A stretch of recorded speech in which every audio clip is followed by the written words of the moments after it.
सुप्रभात मित्रों, आज की प्रार्थना सभा शुरू करते हैं। अपने हाथों को जोड़िए, कप्पा अपनी आँखों को बंद कीजिए। पेंदी सोलो है भगवान, हम सब बालक है नादान, बुरे काम से हमें बचाना, पढ़ना लिखना खूब सखाना, किताबें पर जाए हम, कभी नहीं बस रहे हम, जो शीश नवाते हैं हम, पढ़ने लिखने जाते हैं हम।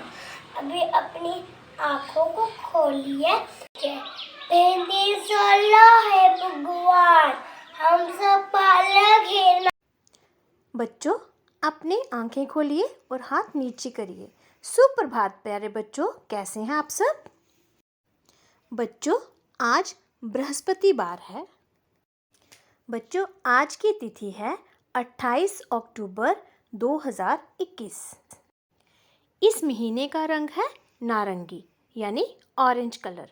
अभी पाही वर्मा आपको कुछ नारंगी रंग की चीजें दिखाएंगी। Good morning, ma'am. My name is Pai Verma. Today I am going to introduce orange colors. Orange my sari, orange tortoise, orange car, orange box, orange JCB. Thank you. इस महीने का वादा है, मैं सभी धर्मों का आदर करूंगा या करूंगी। इस महीने का विचार है, अकेले हम सिर्फ एक बूंद हैं, इकट्ठे हम एक समंदर बना सकते हैं। इस हफ्ते का विषय है भारत के धार्मिक त्योहार। और अभी तक हमने बात की लोहड़ी, होली, दिवाली, रक्षाबंधन, क्रिसमस। और अब हम किसके बारे में बात करेंगे? बच्चों, अब हम बात करेंगे नवरात्रों के बारे में। नवरात्रे पूरे भारतवर्ष में बहुत ही उल्लास के साथ मनाए जाते हैं। नवरात्रि एक संस्कृत शब्द है जिसका अर्थ होता है 9 रातें, क्योंकि यह त्योहार पूरे 9 दिन तक मनाया जाता है और इसके दौरान आदि शक्ति देवी के 9 रूपों की पूजा की जाती है।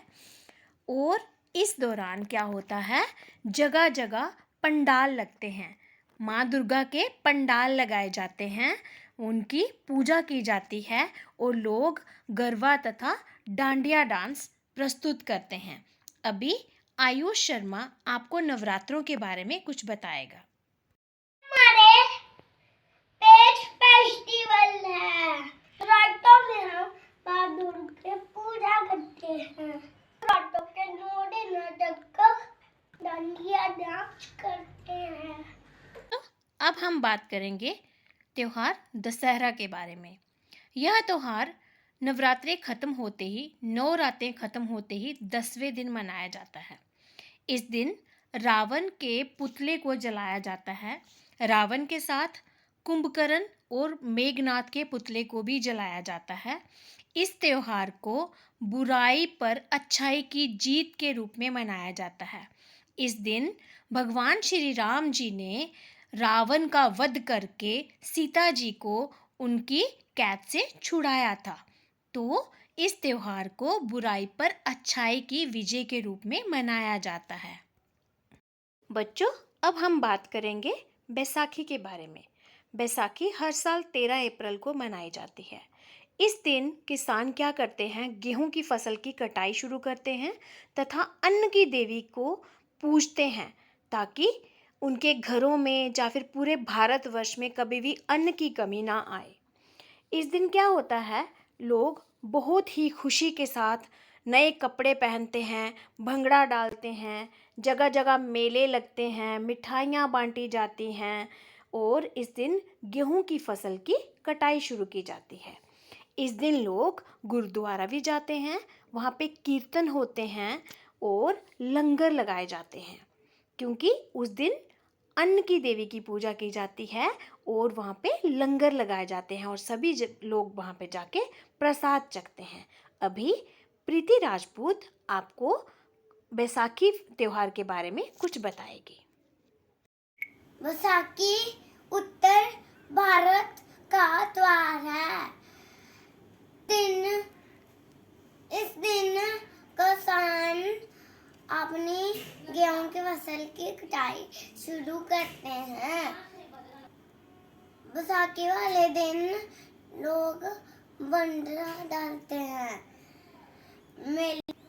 तथा मेले में जाते हैं, खूब सारी मिठाइयाँ खाते हैं। बच्चों, आज बृहस्पतिवार है और आज मैं आपको एक कहानी सुनाऊंगी।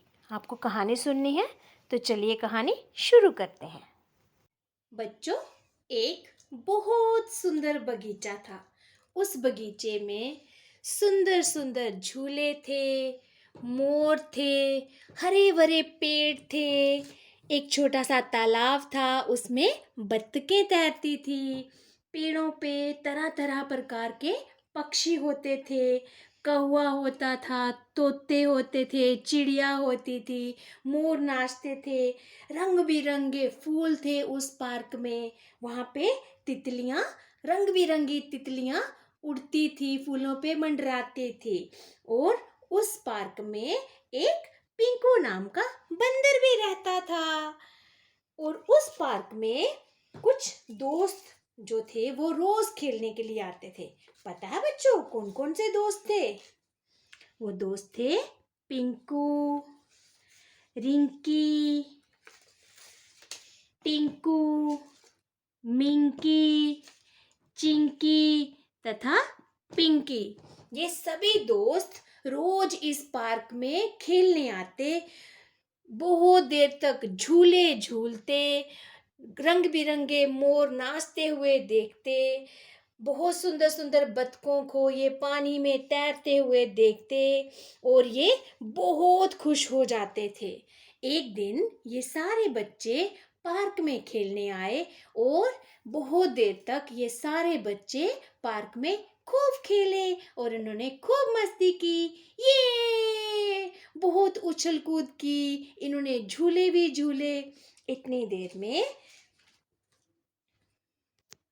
पिंकी के दादाजी उनको लेने आए और कहने लगे, चलो बच्चों घर चलो, कल दिवाली है, तुम लोगों को नए कपड़े दिलवा देते हैं तथा आप लोगों को नए खिलौने भी चाहिए होंगे। तो सभी बच्चे बहुत खुश हो गए और कहने लगे, ये दादाजी कल दिवाली है, हम नए कपड़े लेंगे, नए खिलौने लेंगे, हम खूब मिठाई खाएंगे। तो सारे बच्चे दादाजी के साथ घर के लिए निकल पड़े। रास्ते में सब बच्चों ने देखा आइसक्रीम वाला जा रहा था, आइसक्रीम सेलर। सब बच्चों ने बोला, दादाजी दादाजी हमने आइसक्रीम खानी है। तो दादाजी ने सब बच्चों को आइसक्रीम लेके दी और सब बच्चों ने बड़े मजे से आइसक्रीम खाई और सारे बच्चे दादाजी के साथ बाजार में नए कपड़े, नए खिलौने तथा तरह तरह की मिठाइयाँ लेने चले गए। बच्चों, अगले दिन सुबह सुबह ये सारे दोस्त फिर से इकट्ठे हो गए और कहने लगे, चलो चलो चलो चलो जल्दी निकलो जल्दी निकलो, जल्दी जल्दी पार्क में खेलने जाते हैं, फिर शाम को हम लोग आके दिवाली भी मनाएंगे। तो ये सारे दोस्त मिलकर पार्क में खेलने के लिए घर से निकल पड़े। बच्चों, जैसे ही ये सारे दोस्त पार्क में पहुंचे तो पता है इन्होंने क्या देखा? इन्होंने देखा तालाब में सारी की सारी बतखें उल्टी पुल्टी पड़ी हैं, पेड़ सारे के सारे मुरझा गए हैं, फूल सारे के सारे मुरझा गए हैं। कौवा बेचारा चिल्ला रहा था, आ आ मुझे कुछ भी सुनाई नहीं दे रहा, आ आ मुझे कुछ भी सुनाई नहीं दे रहा। पिंकू बंदर भी उल्टा पड़ा हुआ था और कह रहा था, मेरी तो आंखें जल रही हैं, मेरी तो आंखें जल रही हैं। तभी ये सारे बच्चे भाग के दूसरे पेड़ की तरफ गए और दूसरा पेड़ पता क्या कर रहा था? मुझे सांस नहीं आ रही है। मुझे सांस नहीं आ रही है। और उसी पेड़ पर रहने वाली एक छोटी सी चिड़िया नीचे बिल्कुल गिरी पड़ी थी। और जब वो आगे आए उन्होंने देखा तोता भी उल्टा पड़ा था। वो कह रहा था, मुझे भी कुछ भी सुनाई नहीं दे रहा, मेरे कान बंद हो गए हैं। जब बच्चे आगे बढ़े उन्होंने देखा पार्क के दूसरी साइड भी सारे फूल मुरझाए पड़े हैं और मोर भी बिल्कुल गिरा पड़ा है। और मोर भी कह रहा था, मेरी आंखें बहुत जल रही हैं, मुझे बड़ी जलन पड़ रही है आंखों में। सारे दोस्त ये सब कुछ देखकर बड़े परेशान हो गए। उन्होंने सोचा चलो पिंकू बंदर से पूछते हैं क्या हुआ। सारे दोस्त मिलकर पिंकू बंदर के पास आए।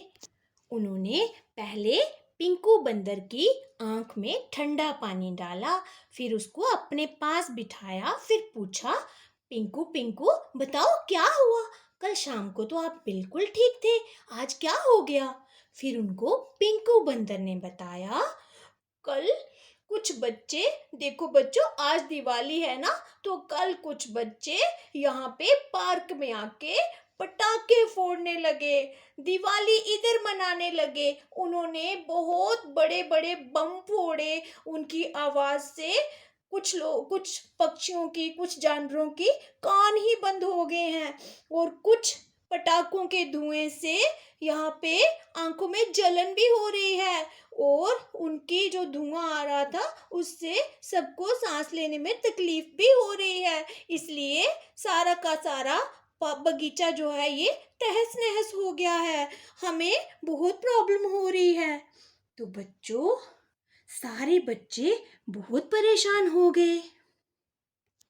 तभी पिंकी भागकर गई और दादाजी को बुलाकर लाई। दादाजी वहां पर आए। जब उन्होंने देखा, उन्होंने बच्चों को समझाया, बच्चों हमें दिवाली तो मनानी चाहिए मगर हमें वातावरण का भी ध्यान रखना चाहिए। अगर हम पटाखे जलाते हैं तो उसके धुएं से सांस लेने में तकलीफ होती है। उसकी जोरदार आवाज से हमारे कान भी बंद हो सकते हैं और उसके धुएं से हमें सांस लेने में तकलीफ हो सकती है, हमारी आंखें जल सकती हैं और हमारे एनवायरनमेंट पे इसका बहुत बुरा असर पड़ता है। इसलिए बच्चों मैंने आपको पटाखे नहीं खरीद के दिए थे और अगर खरीदेंगे तो सिर्फ फुलझड़ियाँ खरीदेंगे जिससे कि धुआं बहुत गंदा नहीं आएगा। हम बड़े बड़े बम नहीं लेंगे क्योंकि दिवाली जो है वो खुशियाँ बांटने का त्योहार है। इससे हम किसी को तकलीफ नहीं दे सकते। हम बीमारियां नहीं बांटेंगे, हम सिर्फ खुशियां बांटेंगे, हम मिठाइयां बांटेंगे, गिफ्ट बांटेंगे, मगर दिवाली के दिन हम बीमारियां नहीं बांटेंगे। तो बच्चों आप सब भी ये प्रण लीजिए कि इस बारी दिवाली जो है वो बिल्कुल पोल्यूशन फ्री मनाओगे। ठीक है बच्चों, हमने दिवाली तो मनानी है मगर हमने अपने एनवायरनमेंट को भी बिल्कुल शुद्ध रखना है। हमारी वजह से जो बेजुबान पेड़ पौधे पक्षी हैं इनको नुकसान नहीं होना चाहिए। ठीक है बच्चों, आप ये संदेश अपनी फैमिली मेंबर्स को भी बताओगे, अपने फ्रेंड्स में भी बताओगे और खुद भी बिल्कुल सेफ और बिल्कुल सुरक्षित दिवाली मनाओगे। ठीक है बच्चों, आओ हम सब बच्चे एक कसम खाए, इस बार दिवाली प्रदूषण मुक्त बनाए। बच्चों कैसी लगी आपको ये कहानी? आप सब बच्चों ने भी इस कहानी से ये शिक्षा लेनी है कि हमने अपने एनवायरनमेंट को भी सुरक्षित रखना है। त्योहार जो होते हैं वो खुशियाँ बांटने के लिए होते हैं, दूसरों को तकलीफ देने के लिए नहीं होते हैं। इसलिए बिल्कुल सेफ दिवाली मनाइए और सबको खुशियाँ बांटिए। धन्यवाद बच्चों, आपका दिन शुभ हो। बच्चों आज की प्रार्थना सभा समाप्त हुई। धन्यवाद बच्चों, आपका दिन मंगलमय हो।